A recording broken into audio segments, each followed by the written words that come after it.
হায়দ্রাবাদকে ৮ উইকেটে হারিয়ে চতুর্থবারের মতো ফাইনালে কলকাতা। আইপিএলে প্রথম কোয়ালিফায়ে জোর লড়াইয়ে কঠিন প্রতিশ্রুতি।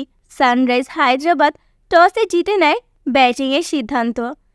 ওপেনিং জুটি হিট এবং অভিষেক শর্মা ধরে রাখতে পারেনি দলের হার, বিলিয়েছেন উইকেট। মিচেল স্টার্ক শুরুতেই দেখালেন চমক, একাই তুলে নেন ৩টি উইকেট। গ্যালারিতে দর্শকের বাঁধ ভেঙে উল্লাস। মিচেল স্টার্ক কলকাতার একজন সেরা বোলার, তিনি যে বড় মানের প্লেয়ার তা প্রমাণ করে দিলেন।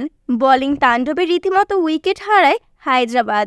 এবারের আইপিএলে দুর্দান্ত ব্যাটিং ট্র্যাভিস হেড ১৬ রানের ডাক মেরেছেন। অভিষেক শর্মা করেন ৩ রান। ১৩ রানের মাথায় ২টি উইকেট হারায় হায়দ্রাবাদ। শেষ পর্যন্ত দলের জুটি ধরতে না পারে ১৫৯ রানের টার্গেট দেয়। জবাবে কলকাতা ১৩ ওভারেই জয় তুলে নেয়।